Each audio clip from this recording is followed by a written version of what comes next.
Hey, Coach. I'm so happy you found us. Make sure you subscribe down below, hit the bell up above, leave some comments. We'll always respond to those. Also, go over and check out teachhoops.com for coaches who want to get better. If you're looking for resources, if you're looking to become a better basketball coach, if you're looking for that one-stop shop, that roadmap, teachhoops.com down below is the answer for you. Have a great day. Hey, everybody. Welcome to the podcast today. I'm super excited. It's beginning of November. Um, I am counting the days, almost the one hand that we are going to start our season. So I'm very excited about that. Before we jump into today's topic, I'd like to give a big shout out to our sponsors. First of all, Dr. Dish, the number one shooting machine on the market, bar none. Um, mention Dr. Dish, mention Coach Collins, mention Teach Hoops, mention any of my podcasts, and they will give you $400 off, and they will take really, really good care of you. I promise that. Also, go over and check out teachhoops.com for coaches who want to get better. Time to jump in now. A lot of changes coming up. Prices are going up. Thanksgiving-ish time. So if you want to jump in, we're putting new stuff up just about every day. Pretty excited about it. A lot of great things coming down the line there. And then also go over and check out hoopsalytics.com. If you're looking for pro level stats, you want to break them down, you want to figure it out, you want to know what to do. Go over and check it out. Hoopsalytics.com/teach will get you 25% off. That's the first thing. Second thing is it will give you a free game too. So there's no credit card, no payment required. You get a 1 game trial. You can go in, you can see all the features, you can see what's in the plan. And to be honest with you, why I jumped on board with Hoopsalytics and why I became a big fan of it is, first of all, that's the way you should learn the game, is breaking your own film down. But it's reasonably priced, and you're going to get 25% off if you go to hoopsalytics.com/teach. You get 25% off, but you get 30 games for $90. You get 150 games for $200-300. Oh my gosh. You're not going to find software or anything in the world that's that easy and that affordable. So go over and check it out. Hoopsalytics.com/teach, and they will take really good care of you. All right. So what I'm going to talk about, a couple things. First of all, I'm going to talk about the preseason and kind of getting ready for the season. This is a really exciting time. I have been working with my staff for weeks about the preparation. And again, here's the thing, and I can tell you from the COVID year, we didn't have a season in that 21-22 season. We didn't play. Is that right? No, it would have been 2021 season. We didn't play. And we spent the year prepping, getting ready. We were the most prepared we'd ever been. And 5 days into the season, most of the stuff got thrown out. Uh, so so when I say preparation, I say it's like teaching. I can't prep my entire month of November for teaching, because in 3 days we might get this, we might not get this. So what I say is to have a rough outline of when you need things in, how you're going to teach them, how you're going to simplify them, how you're going to make it competitive, and all those kind of things. But I do think for the first month, it's important to kind of know, like, okay, here's this opponent. We need this in, we need this in.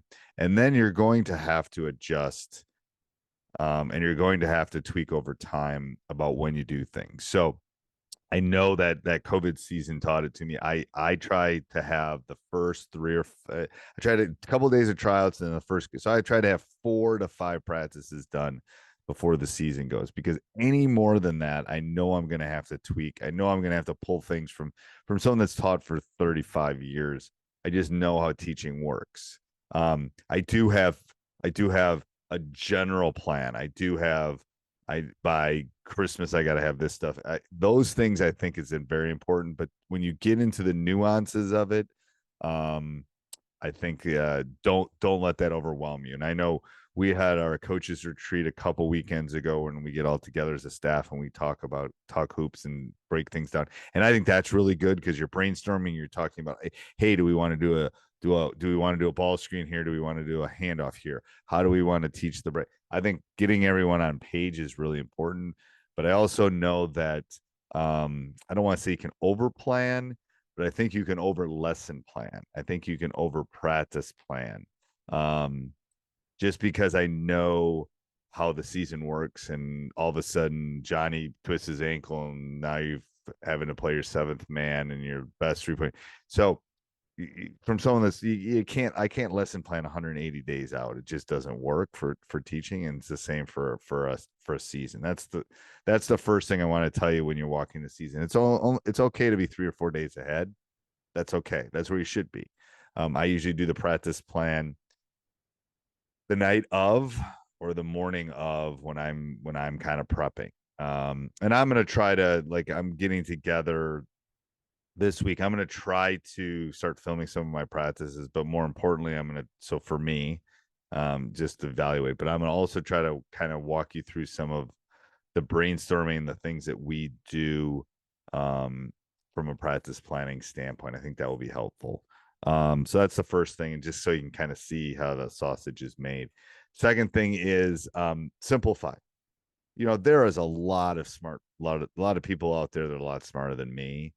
And if you get on Twitter, you get on Facebook, and you get on this, they're going to tell you you have to teach this specific way, or you have to do this thing, or here's how you should run your practice, or here's how you. And first of all, I can tell you they're non quote unquote teachers. They might be really good teachers. They might be able to teach things, but they're not in the classroom every day. They don't know how that teenage brain works. You have to simplify things down, first of all.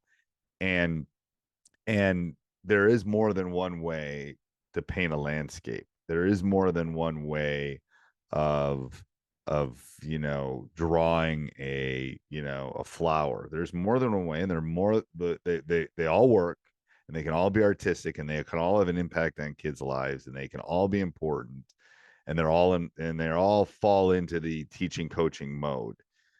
I think we can all agree that the screamer and the demeaning coaches, there's no place for that. But I think as a community, and I'm going to do another podcast on this at some point, but I think as a community, we have to stop being so judgmental. And again, yes, I'm open to ideas, but this is really the way you should do it. No, what are you talking about? Like, where did I see something? It's like, yes, maybe that specific drill isn't great, and maybe it doesn't correlate to the game, but how the person teaches it and how they discuss maybe can be helpful. So, I think the shaming and all that kind of stuff. Anyway, I'm getting on my soapbox. Anyway, so going back to the season, don't let the mass amount of knowledge out there freak you out. Pick some things, simplify them, get good at them. Be a teacher, be a parent, be a coach, be a counselor, be those things, and you'll be fine in your coaching career. But don't let the noise of all the stuff and, pick something, work on it. If it doesn't work, pivot. That's probably my best bit of advice that I can give you in this great coaching journey. So anyway, go over and check out teachhoops.com for coaches who want to get better. And have a great day, everybody. We'll talk soon. Hopefully this will help everybody, some of you I know are already a month in, and some of you have already started playing. Us in Wisconsin are just starting to play. So that's why I'd throw this one out there. Have a great day, everybody. Bye. Hey, Coach, so happy you enjoyed the video. Make sure you subscribe and like. Go over and check out teachhoops.com for coaches who want to get better.